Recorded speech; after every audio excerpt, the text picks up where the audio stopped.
నాటుకోళ్ల బిజినెస్లో బిగినర్స్ తీసుకోవాల్సిన జాగ్రత్తలు ఏంటో ఈరోజు మనం తెలుసుకోవడానికి ప్రయత్నం చేద్దాం. ఈ వీడియోని స్కిప్ చేయకుండా చూసి అన్ని విషయాలు తెలుసుకోండి. షెడ్ నిర్మించుకోవడానికి అధిక ఖర్చు పెట్టడం, షెడ్ వేసుకోవడానికి తక్కువ ఖర్చు పెట్టండి. ఫస్ట్ టెంపరీ షెడ్ వేసుకొని 15 నుంచి 20 రూపాయల్లో షెడ్ కంప్లీట్ చేసుకోండి. మీరు బిజినెస్లో సెట్ అవ్వగలరు అనే నమ్మకం మీకు వచ్చినప్పుడు పర్మనెంట్ షెడ్ వేసుకోండి. బిగినర్స్ ఎప్పుడు ఒకేసారి ఎక్కువ మొత్తంలో పిల్లల్ని తెచ్చుకోకూడదు. ఫస్ట్ బ్యాచ్లో 200 లోపు ప్లాన్ చేసుకోండి.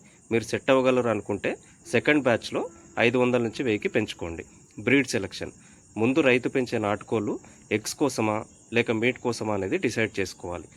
సో దాని తర్వాత మీరు బ్రీడ్ సెలెక్షన్ చేసుకోవాలి. చాలామంది తెలియక వాళ్ళు తెచ్చుకునే కోడి పిల్లల్లో 60 నుంచి 70% పెట్టల్ని 30% పుంజులు తెచ్చుకుంటున్నారు. పెట్టెలు వెయిట్ రావడానికి ఎక్కువ టైం పడుతుంది కనుక మీరు నష్టపోయే అవకాశం ఉంటుంది. ఇంకొకటి, మార్కెట్లో పుంజులకి ఉన్న డిమాండ్ పెట్టెలకి ఉండదు. కోళ్ళు ఫ్రీ రేంజ్లో తిరగడానికి సరిపోయే జాగా లేకపోవడం, 500 నుంచి 1000 గజాల్లో ఎక్కువ కోళ్ళని పెంచడం వల్ల అవి సహజ సిద్ధంగా ఫుడ్ని సంపాదించుకోలేవు. మీరు మొత్తంగా ఫీడ్ పైన డిపెండ్ అవ్వాల్సి వస్తుంది. ఇప్పుడున్న మార్కెట్లో ఫీడ్ కాస్ట్ చాలా పెరిగిపోయింది. మీరు మొత్తంగా ఫీడ్ పైన డిపెండ్ అయితే ఈ నాటుకోళ్ళ బిజినెస్లో మీరు ప్రాఫిట్ పొందడం చాలా కష్టం.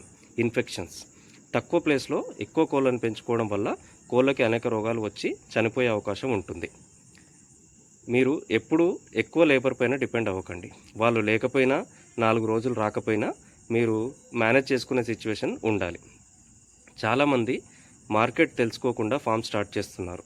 ఇలా చేస్తే ఈ బిజినెస్లో మీకు నష్టాలు మిగులుస్తుంది. ఫస్ట్ మీరు మార్కెట్ను సర్వే చేయండి. సర్వే చేసిన తర్వాతనే ఈ బిజినెస్ స్టార్ట్ చేయండి. మీరు ఫామ్ స్టార్ట్ చేయాలనుకుంటే ఈ మిస్టేక్స్ చేయకండి. మీరు తప్పకుండా ఈ బిజినెస్లో సక్సెస్ అవుతారు. ఈ వీడియో మీకు నచ్చితే లైక్ అండ్ సబ్స్క్రైబ్ చేయండి. మీరు చేసే ఒక్క లైక్ నన్ను మరిన్ని వీడియోస్ చేయడానికి ఎంకరేజ్ చేస్తుంది. Thank you.